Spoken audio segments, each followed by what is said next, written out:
नमस्कार दोस्तों। और ये है HTML का ट्यूटोरियल नंबर 4।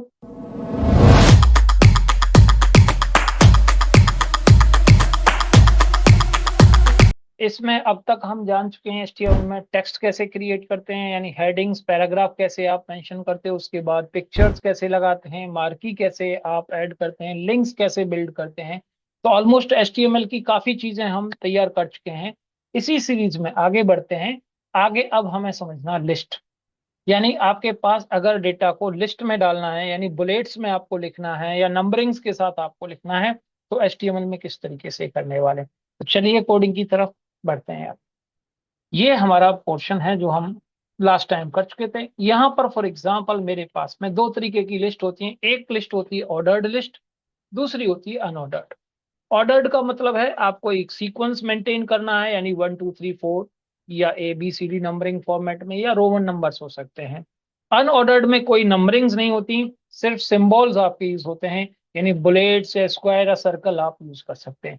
तो लिस्ट देख लेते हैं। लिस्ट का यूज कहाँ आने वाला है HTML में, तो ये मैं बता देता हूँ। लिस्ट का जनरली अगर हम देखते हैं तो कोई भी चीज को एक तो लिस्ट के वे फॉर्मेट में डालना है आपको। आपके वेबसाइट मान के चलिए, ट्यूटोरियल की एक वेबसाइट है, उस पर सिलेबस लिखना है तो सिलेबस आपके बुलेट्स में हो सकता है आपका। या आप वेबसाइट में नेविगेशन बार जो आप देखते हैं, मेन्यू बार, उसमें भी लिस्ट ही क्रिएट होती हैं। तो चलिए देखते हैं कि किस तरीके से हमें काम करना है। यहाँ पर मैं एक हेडिंग दे रहा हूँ। मान के चलिए मैंने लिखा है लिस्ट ऑफ कोर्सेज, जो आप अभी पढ़ने वाले हैं, और उसको मैं एक बुलेट्स के पॉइंट्स में देना चाहूंगा, यानी एक लिस्ट में लिखना चाहूंगा। तो उसके लिए दो टैग हैं। या तो आप लिखते हैं OL। OL की फुल फॉर्म हुई ऑर्डर्ड लिस्ट, यानी ऑर्डर्ड लिस्ट मतलब एक ऑर्डर में, एक सीक्वेंस में हम लिखने वाले हैं। OL मैंने लिखा है, OL क्लोज कर दिया। अब इसके अंदर मुझे लिस्ट ऑफ आइटम्स डालने हैं, यानी LI मतलब लिस्ट आइटम। ये मैंने LI लिखा है। इसके अंदर हम आइटम लिखने वाले हैं, जैसे कि मैंने लिख दिया HTML, पहला आइटम है मेरा। उसके बाद फिर मैंने एक और LI बनाया, LI। आपके लिख दिया CSS। इस तरीके से आप LI पे क्रिएट करते चलेंगे।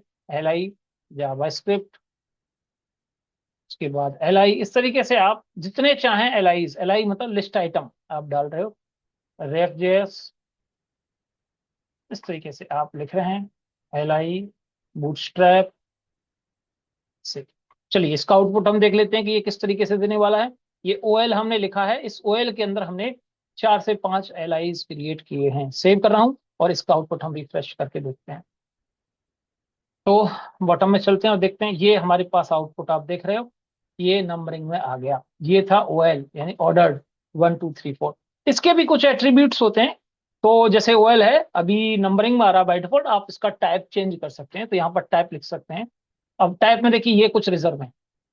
A1 जो बाय डिफॉल्ट था 1 2 3 4 आएगा। अगर आप A लिखते हो तो ABCD में आने लगेंगे, और अगर आप रोमन लिखते हो आई, तो रोमन नंबर में। फॉर एग्जाम्पल मैं ये आई ट्राई कर रहा हूँ, ये आई लिखा है, तो इसको देखने से क्या हो रहा है आपको, ये देखिए आपके रोमन नंबर्स में कन्वर्ट हो गए।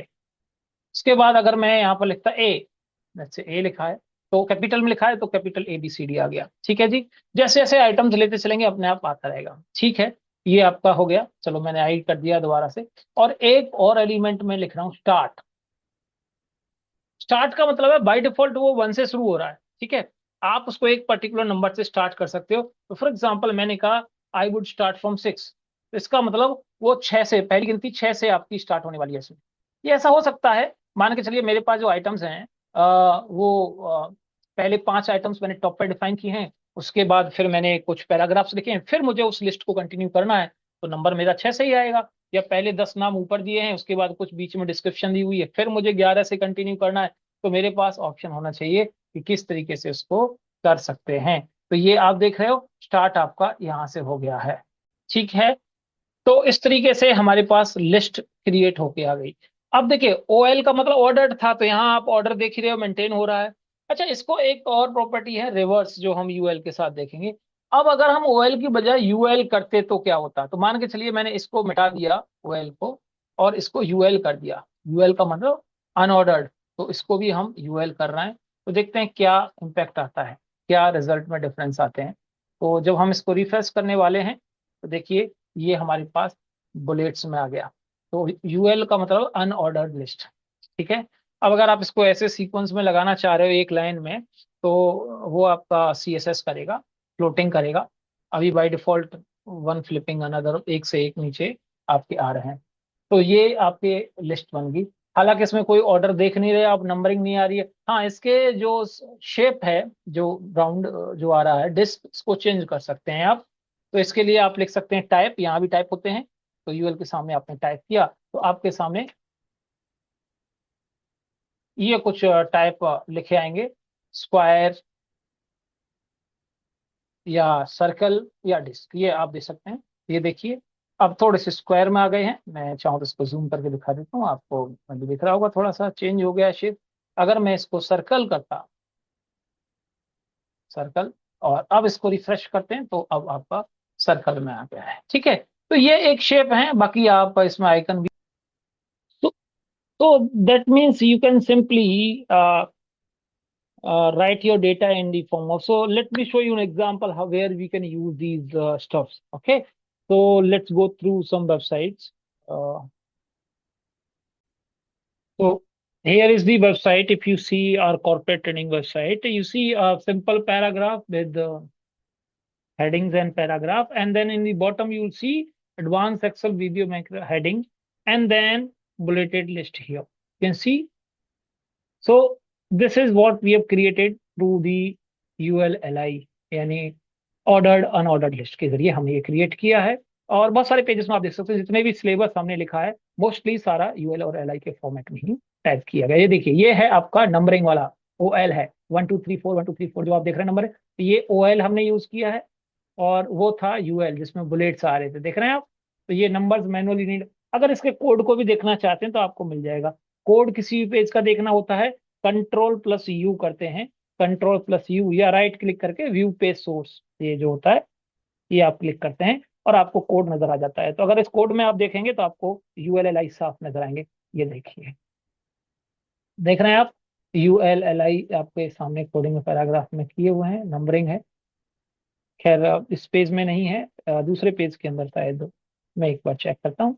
ये हम चलते हैं एडवांस एक्सेल, ठीक है, और इसके अंदर हम देखते हैं कंट्रोल U यानी व्यू सोर्स। ये देखेंगे हम, ये रहा आपका सामने कोड, ये लिखा है UL, और इसके अंदर बहुत सारे LIs हमने क्रिएट किए हुए हैं। तो इस तरीके से हम ULLI क्रिएट करके अपने कंटेंट को एक सही प्लेस कर सकते हैं, सही तरीके से प्लेस कर सकते हैं। ठीक, उम्मीद है ये समझ में आया आपको। अब नेक्स्ट ट्यूटोरियल की तरफ पढ़ते हैं, टेबल्स, HTML की टेबल, यानी HTML में किस तरीके से हम टेबल क्रिएट करते हैं। उसके लिए हमें पहले टेबल को समझना होगा। तो टेबल समझने के लिए हमें नेक्स्ट ट्यूटोरियल में बढ़ना होगा, क्योंकि थोड़ा बड़ा ट्यूटोरियल है।